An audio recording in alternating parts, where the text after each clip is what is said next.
All right, good morning, people of YouTube. So, recording this before we go camping, bringing you guys sort of a quicker deck profile today. But this is a really cool combo deck that I haven't really seen anybody else go over this type of strategy before, at least on this platform. So, we're going to go over it, bring your attention to it today, and make you all aware of it. So, if you guys like this kind of content, make sure you guys like and subscribe. And without further ado, we'll go ahead and get into some of the card choices.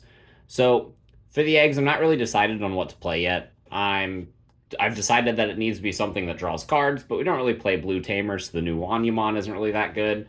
Right now, I'm using this Upamon from BT1 as a placeholder egg for the deck, and it's been doing pretty well so far.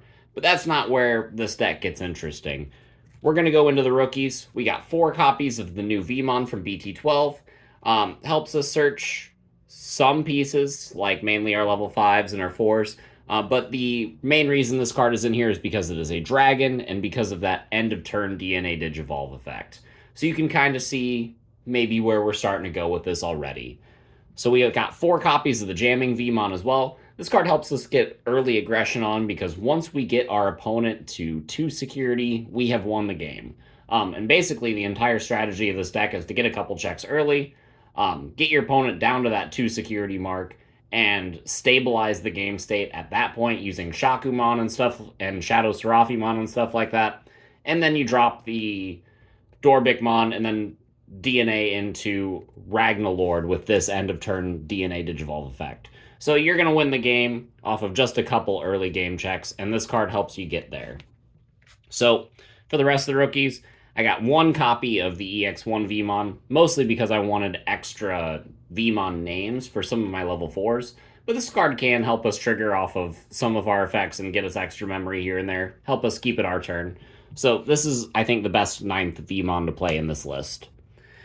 We got 2 copies of Blucomon, the security one, helps us draw more cards, fuels the big Dorbik play into Ragnalord. Also, it's a dragon. Like, this card is absolutely fantastic, and I'm really happy that we got the security rookies. You know, better late than never, right? So, absolutely fantastic card. And the last rookie we are playing is 2 copies of Fatamon, because that end of turn DNA Digivolve effect is really, really strong. So, Fatamon does come in clutch, even though this card isn't a Vmon or a dragon. But yeah, 13 rookies. Pretty standard. Going into the level 4s. We got 2 copies of Magnamon. Again, we need to get our opponent to that 2 security threshold. This card can help us unsuspend off the Jamming Vmon and swing again for some cheeky checks. And being blue and yellow, this card does everything the deck asks it to and more. As well as being a blocker, so this card is just overall fantastic. We got 1 copy of the new Gold Veedramon. This card is one of my personal favorite Digimon of all time. And its card is pretty nice, you know, it helps you blow up a small body and stun something, or lower something's DP threshold, or lower something's DP into the threshold where you can stun it, make it not attack or block. And that can help you put on damage, it can help you live. Like, this card is multifaceted and it does a lot. So, I'm liking it at 1 for right now, because we wanted to make room for other cards, you know, plus he is a dragon for the Dorbikmon. We got the 1 copy of Flamedramon. It's another card that's a different name with dragons so that we can go into the big Dorbik play. Playing so many dragons helps us actually utilize Dorbik, not just for an end of game push, but also as its own type of like Digimon. Like, you can just drop a Dorbikmon in this deck, help you clear the board, and help you get to that 2 security threshold that you need to be at in order to win the game. And actually use Dorbikmon as a pseudo boss monster because you're playing so many dragons. But all these dragons do things on their own, like the Gold Veedramon helps you control the board, the Flamedramon helps you put on aggression and swing over medium-sized bodies. Like, these are good cards, and they do exactly what the deck needs them to. Speaking of more dragons, we got 3 copies of Cordramon, comes out of security, draws us more cards. This deck ideally will deck itself out just by drawing so much. Which is really good because all you need to do is see the Ragnalordmon and you've won the game. So, Cordramon helps us get there, plus it's a level 4 that plays itself from security, which gives you fuel for the Shakumon play. So, really, really nice here. We got 2 copies of the Angemon. from, what is it, BT8? Yeah. So this card has a very niche inheritable effect that lets us bounce rookies, but it also, like, whenever you digivolve on top of it, if you're at 3 or fewer security, you get to recover. So if you jawgress with this card going into a Shaco and you're at 3, you can recover off of this, go to 4, and then recover off the Shakuamon, go to 5, and then use Shakuamon to bounce. So it helps you get extra recovery, like helps you stay stable, and keeps you, safe while you're chipping your opponent down, getting them to that two security threshold while keeping yourself healthy. So does exactly what we need it to. The last level 4 we are playing in this deck is 3 copies of Ankylomon from BT8. Its inheritable effect helps us, control the board by giving DP minus effects. You can combine this with the Shaku's inheritable for DP minusing, and with a bunch of other cards. Like if you decide to play Ruin mode in this deck, this card gets really stacked with that. But this card is mostly in here for just a 3 cost to hard play if I have a blue Digimon in play, so that I can go into the end of turn Jawgrass off the Vmon or the Fatamon inheritable effect. So this is it for the level 4s. Very versatile. They do a lot of different things, but they also help facilitate our main combo and do everything that the deck wants to do. So for the level 4s, pretty streamlined. We got 4 copies of Shakuamon. Helps us recover, helps us stabilize, helps us control the board, bounces things back to your opponent's hands. This card pretty much does it all. Then we got 2 copies of Chimeramon. This card gets a lot of colors in this deck. If you can utilize the Flame Dramon, I think you can get up to 4. And it's pretty nice. It's an end of turn that you can Jawgrass into this, give things minus DP, punch over them by like reducing them and then swinging over them. This is just a really, really nice card. It's really versatile. And having the DNA fodder for our level 5s really makes going into this level specifically really cheap.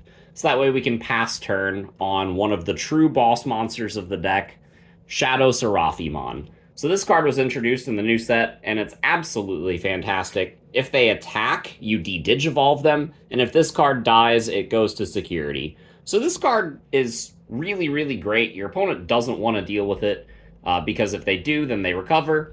But if they don't deal with this, then on your following turn, you drop the Dorbikmon, which is our other level 6.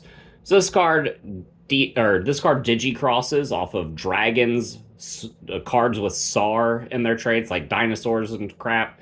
And then Sessiotopian. That's not that one. That's not the errata. Ceratopsian, that's it. Whatever the Triceratops dude is. You play the Dorbikmon, you blow something up.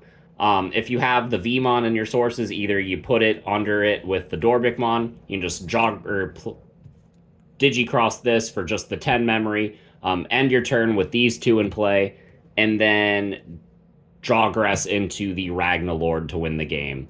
That's your play. The Dorbikmon does kind of stand alone, like I said, because we are playing so many dragons. The Shadow Seraphimon is really, really nice at not only controlling the board, keeping us healthy, but also being able to chip down while dissuading our opponent from doing so. And then, so we play the 4 Shadow Seraphi, the 3 Dorbik, and the 2 Ragnalordmon to facilitate this combo. I really, really like how this has been testing. It's been really, really strong, and because we don't play a lot of, like, on play, look at the top couple of cards, put the rest on the bottom, we're playing lots of, like, generic blue draw. You're not bottom decking this, and you're not even like showing this card to your opponent a lot of the time before you drop it. So that way, whenever you do DNA Digivolve into this to end the game, your opponent's really surprised. Going into game 2, they don't know what to think after getting beat by this card. And it's really, really funny. So that is it for the Digimon that we are playing. For the Tamers, we are just playing 2 copies of Kari Kamiya from BT8 right now. This is a pretty cool card because if we go into Shaku, we get to recover. And just, it recovers, or you get to gain memory off of recovering, and it's pretty nice. Like, we recover a lot in this deck, and there's not really a better tamer to play in the slot, like I said, because a lot of the things will just bottom deck our big pieces. Like, if we played Davis, we'd just be bottom decking Ragnalords. It could help us get some key pieces here and there, but I much rather have the extra memory that Kari gives us whenever we DNA Digivolve into Shikuamon. So for the options, we got 3 copies of Heaven's Judgment. Fantastic new option, helps us control the board, especially since we have so many colors that we are working with. This card can just be a big generic board wipe and help us, stabilize while we're setting up our big OTK play. We got the 1 copy of Reinforcing Memory Boost. Gives us memory for pushing for game, as well as, helps us heal, helps us get our hand set up. This is just an overall fantastic card, and we're only allowed to play 1. We got the 1 copy of Ice Wall. Again, we're only allowed to play 1 of it, but it helps us. If we go into Shikuamon and then Shadow Serafi and then activate Ice Wall, we're kind of just big chilling. It's one of those times that your opponent's just like, well, I'm not really going to do anything on my next turn, and then on your next turn, you just drop the Dorbic and win the game. So Ice Wall is really, really powerful in this deck. We got 2 copies of Hammer Spark for some generic memory gain. This deck still plays blue eggs, so this is still a really consistent card in this deck. And sometimes, you'll be at, 3 memory after going into the Shikuamon, want to go into the Shadow Serafi and then just win the game right there off the Ragnalord play. So just 1 Hammer Spark can kind of help you do that. And then the 50th card in the deck is the single copy of Win Rate 60%. Because this card is really, really strong at being able to get our Shikuamon into the Shadow Serafimon and keep it our turn. These cards saving us memory, along with the memory boost, along with the Kari. We have some pretty decent ways to draw cards, gain advantage, and then make it so that way we can do everything this deck wants to. Like I said, we're still in the testing phases for this list. This list isn't final by any means.